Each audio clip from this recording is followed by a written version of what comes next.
आज पूरे हिंदुस्तान में कितने मदरसे होंगे, आपके बिहार में कितने मदरसे होंगे और कितने मौलवी होंगे, सब मिलकर सिर्फ जहेज़ ख़त्म नहीं कर पा रहे हैं। और बताओ बिहार में जहेज़ ख़त्म हो गया? जो शादी होती है क्या मोटरसाइकिल नहीं मांगी जाती है? क्या दहेज नहीं? इतने मौलवी, लाखों मौलवी, हजारों मदरसे, हजारों प्रचारक सब मिलकर एक गांव से जहेज की लानत नहीं मिटा पा रहे हैं। अल्लाह के रसूल अकेले तन्हे तन्हा, एक तरफ शराब है, दूसरी तरफ जुआ है, तीसरी तरफ बाप के मरने के बाद बेटा अपनी मां को अपनी बीवी बना रहा है, चौथी तरफ मां के पेट से, बीवी के पेट से अगर लड़की पैदा हो रही है तो उसको जिंदा दफन किया जा रहा है, उसको कब्र खोद के जिंदा गाड़ा जा रहा है। अकेले एक नबी ने, अकेले एक मर्द ने, अकेले एक मुजाहिद ने, अकेले एक रसूल ने इन तमाम बुराइयों को ख़त्म करने के लिए कितनी मेहनत की होगी, पूरे मुआशरे से कैसे इन तमाम खुराफातों को पाक किया होगा। मेरे भाइयों, मोहम्मदुर रसूलुल्लाह के आने से पहले हाल तो ये था कि एक आदमी की बकरी दूसरे आदमी के खेत में चली गई। पढ़िए सीरतुन नबी अल्लामा इब्न हिशाम की। इस आदमी की बकरी उस आदमी के खेत में चली गई और थोड़ी सी घास खा ली। उस आदमी ने बकरी ले जाकर इससे कहा, बांध के नहीं रख पाता अपनी बकरी को, पकड़ अपनी बकरी, तेरी बकरी ने हमारे खेत में आकर घास खा ली। इस आदमी ने गुस्से में कहा, तो क्या हुआ, जानवरी तो है, चला गया तो क्या हुआ? उसने कहा, बजाय अपनी गलती मानने के अकड़ रहा और रहा है। बस इतनी सी बात पर जंग शुरू होती है और दोनों के कबीले आमने सामने आ जाते हैं। जानते हो ये जंग कितने साल चली? इतनी सी बात पर, तेरी बकरी मेरे खेत में क्यों आई, इतनी सी बात पर ये जंग चली तो 27 साल तक जंग चलती रही। कितने साल तक? 27 साल। 27 साल के बाद जब दोनों तरफ से मरने वालों की गिनती गिनी गई तो 27 साल में दोनों तरफ से मरने वालों की गिनती हो चुकी थी 40,000। 27 साल में दोनों तरफ से मरने वाले लोगों की गिनती हो चुकी थी 40,000। 40,000 लोग मर गए एक बकरी के घास खाने की वजह से, लेकिन अभी जंग बंद नहीं हुई।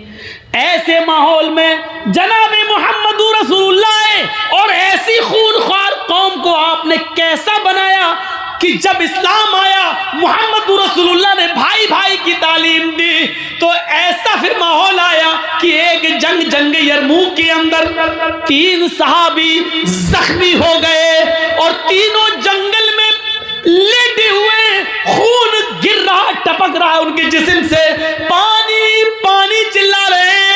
एक सहाबी पानी का प्याला लेकर गुजर रहे हैं, उन्होंने एक जख्मी को देखा, वो पानी पानी चिल्ला रहा है, जल्दी से उठाया और अपने मुसलमान भाई को पानी पिलाना चाहा। होंठों तक ले जाते हैं कि दूसरी झाड़ी से आवाज आती है, काश कोई मुझे भी पानी पिला देता। तुम उसको पानी पिला रहे हो, 1-2 घूंट बच जाए तो मुझे दे देना, मुझे भी प्यास लग रही है। इस आदमी ने पानी का प्याला हटा दिया, कहा नहीं नहीं तुम मुझे मत पिलाओ, उस झाड़ी के अंदर जो आवाज आ रही है वो आदमी मुझसे ज्यादा प्यासा है। ये पानी लेकर उसके पास गया, उसको पिलाने लगा। अभी मुंह तक गया नहीं था कि तीसरा चीखता है, 1-2 घूंट बच जाए तो मुझे दे देना। ये दूसरे ने तीसरे की तरफ रिफर कर दिया। ये तीसरे के पास जाता है, उसने कहा जल्दी आओ मेरे भाई। जब तक ये बैठता है तब तक उसकी आखिरी सांस उखड़ जाती है। इसने अपनी गोद में लिया लेकिन धड़कनें बंद हो चुकी है, वो तो जा चुका है, दुनिया छोड़ चुका है। उसने उसको लिटाया, फिर लौट कर दूसरे के पास आया तो क्या देखता है कि दूसरा भी इस दुनिया को छोड़ चुका है। उसने सोचा पहले ही को पानी पिला दूं, जहां से शुरू किया। जब पहले के पास आता है तो क्या देखता कि पहला भी आब हयात से, हौज़े कौसर से अपनी प्यास बुझा चुका है।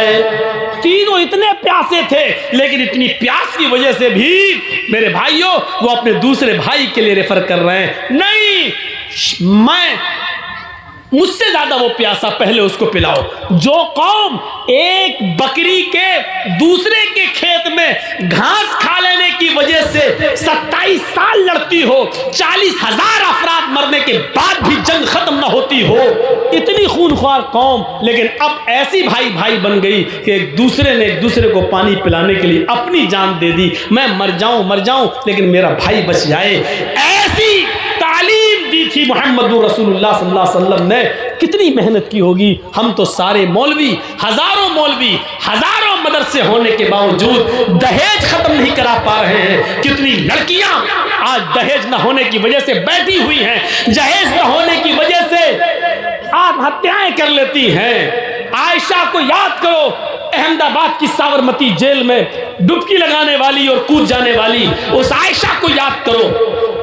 कलकत्ता की उस लड़की को याद करो, सलीम की उस बेटी को, जिसने हैदराबाद के अंदर बिना जहेज के शादी कर ले जाने वाले उस आदमी ने हैदराबाद के अंदर 20,000 रुपए में बेच दिया था।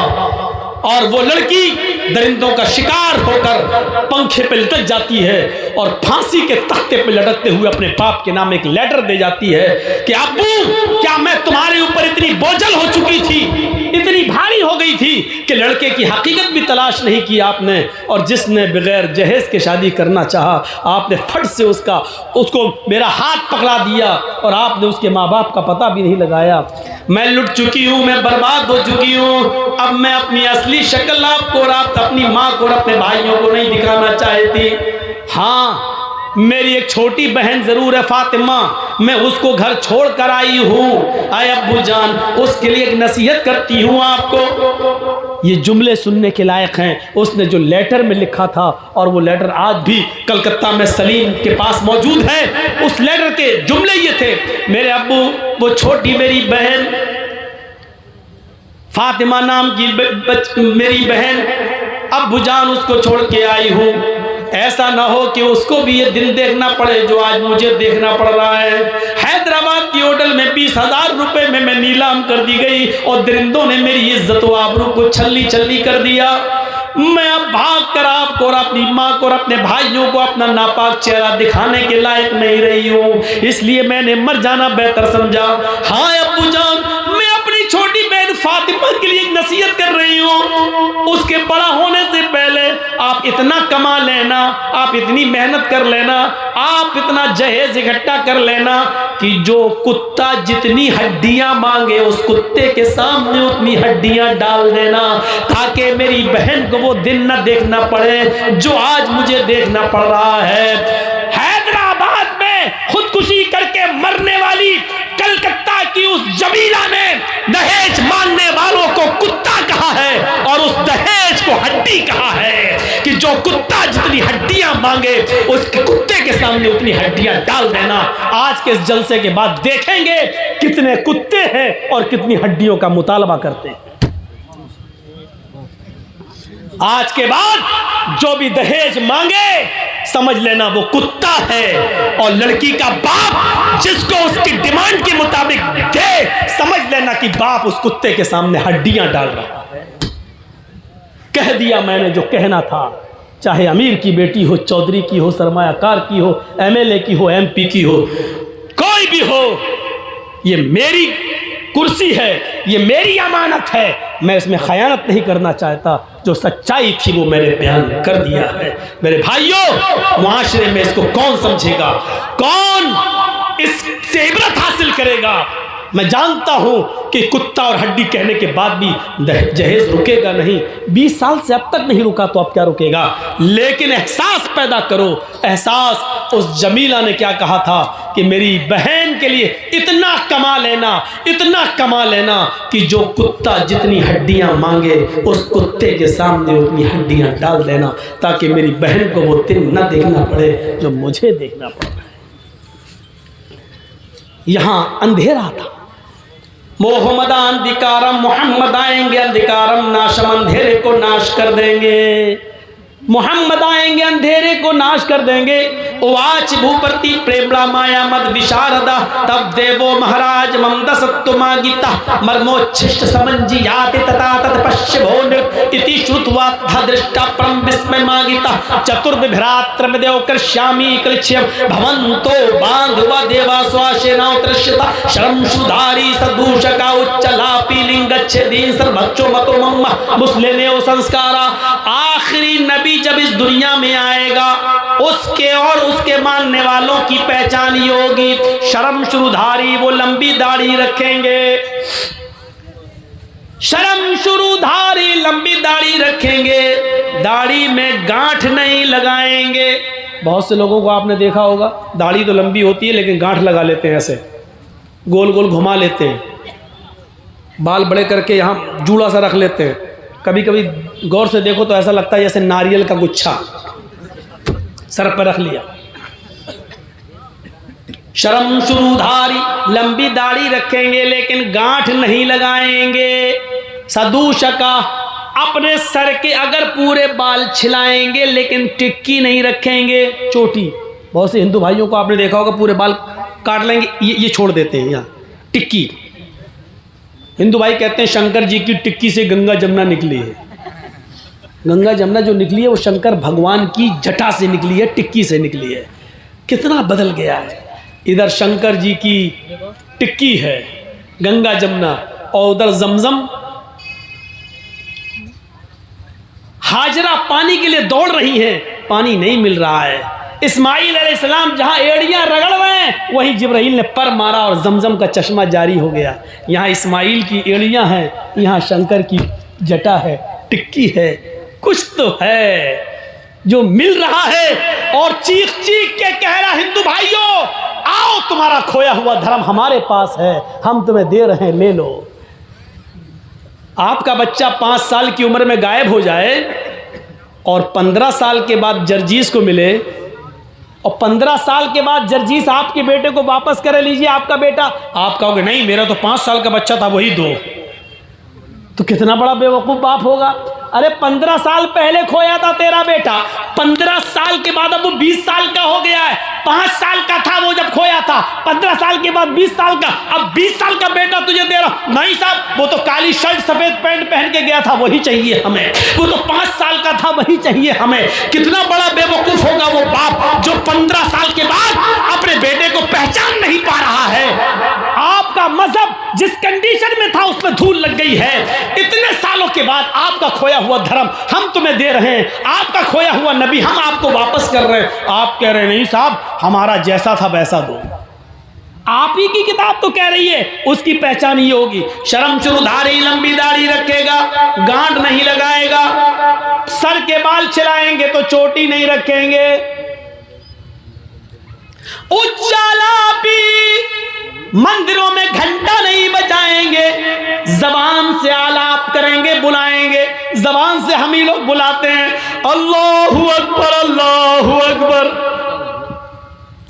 उच्चालापी ऊंची जगह पर खड़े होकर आलाप करेंगे, जबान से अजान देंगे। इससे भी बड़ी पहचान एक और बताई गई, लिंगच्छेदीन खतना कराने वाले होंगे। अंतिम ऋषि के मानने वाले लिंगच्छेदीन खतना कराने वाले होंगे। लीजिए साहब और क्या चाहिए, जब खतना तो यहूदी भी कराते हैं, ईसाई भी कराते हैं, लेकिन आपकी किताब तो कह रही अंतिम ऋषि आखिरी नबी उसके मानने वाले खतना कराएंगे।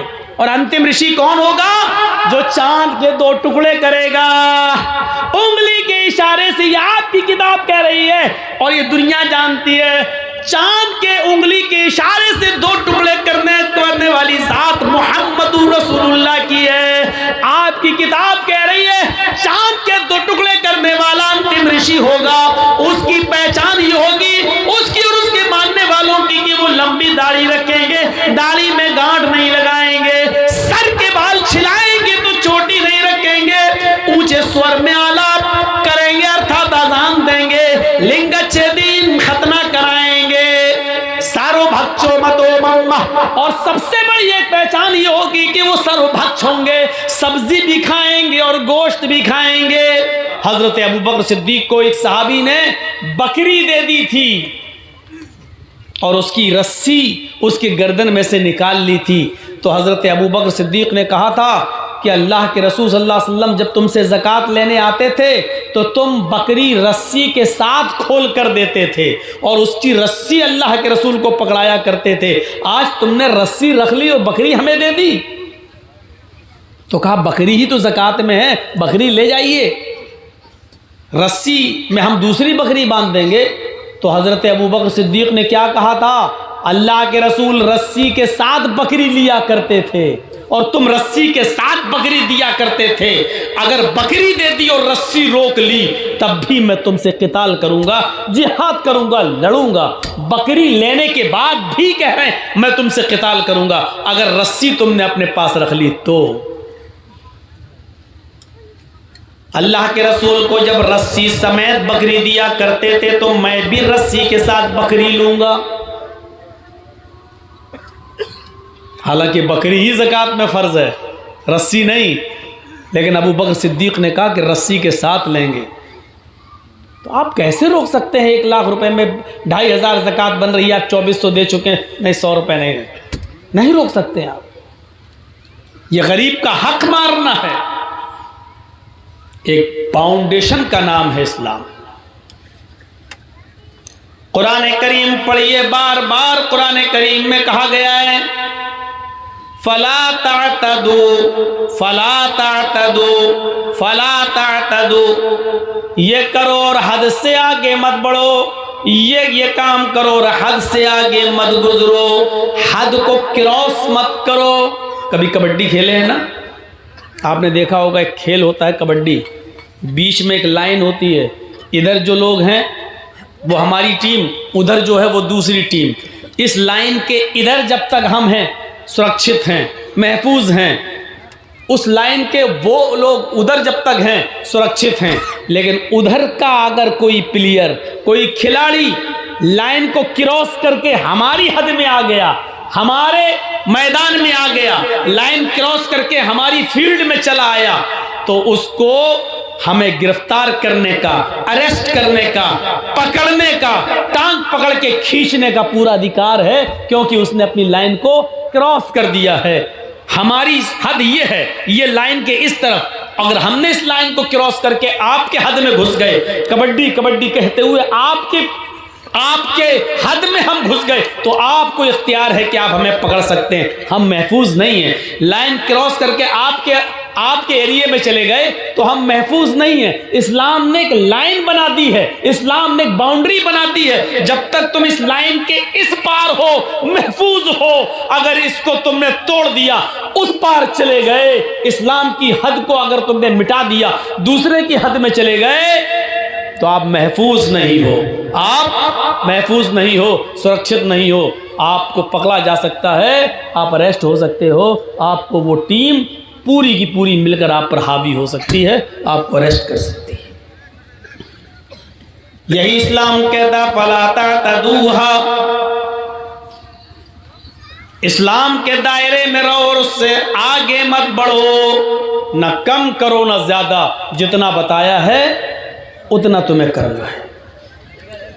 इसीलिए अल्लाह ताला ने कहा वमन यब्तगी गैरल इस्लामी दीनन फलन युक़बल मिन्हु, इस्लाम को छोड़कर अगर कोई दूसरा दीन तुम तलाश करोगे, इस्लाम को छोड़कर कोई दूसरा दीन अगर तुम तलाश करोगे, ढूंढोगे, इस्लाम को छोड़कर किसी दूसरे दीन पर तुम अमल करोगे, फलन युक़बल मिन्हु, तो वो दीन तुम्हारा हरगिज कबूल नहीं किया जाएगा। इस्लाम को छोड़कर किसी भी दीन में चले गए आप तो वो कबूल नहीं किया जाएगा। वहुवा बिल आखिरति मिनल खासिरीन, और कयामत के दिन तुम नुकसान उठाने वालों में से हो जाओगे, कयामत के दिन आप नुकसान उठाने वालों में से हो जाएंगे। इस्लाम को छोड़कर दूसरे मजहब में जाना अपने आप को जहन्नम में डालना है। यही इस्लाम की खूबी है। आदम अलैहिस्सलाम से लेकर मोहम्मद रसूलुल्लाह सल्लल्लाहु अलैहि वसल्लम तक जितने भी नबी इस दुनिया में आए, सबने इसी इस्लाम की दावत दी है। आदम अलैहिस्सलातु वस्सलाम को जब अल्लाह ताला ने मिट्टी से बनाया और उनके अंदर रूह डाली और जन्नत के अंदर उनको दाखिल कर दिया, फिर उन्हीं की पिसली से हव्वा को पैदा किया। आदम और हव्वा दोनों जन्नत में रहने लगे। अल्लाह ने कहा इस जन्नत के अंदर रहो, कुलू वशरबू, खाओ और पियो, लेकिन साथ में एक हुक्म नाफिज कर दिया, इस जन्नत के अंदर तुम्हारे ऊपर कोई बाउंडेशन नहीं, जहां जाना चाहो जाओ, जहां घूमना चाहो घूमो, जहां टहलना चाहो टहलो, और जन्नत की सारी नेमतें तुम्हारे लिए फ्री हैं, जो भी तुम्हें पसंद हो खाओ। बस एक बाउंडेशन है, एक हद है, फला तक़रबा हाज़िहि शजरा, ऐ आदम व हव्वा इस दरख्त के करीब मत जाना, इस दरख्त के पास जाने की तुम्हें इजाजत नहीं है। जब दरख्त के पास जाने की इजाजत नहीं है तो फल खाने की इजाजत कहां से हो जाएगी।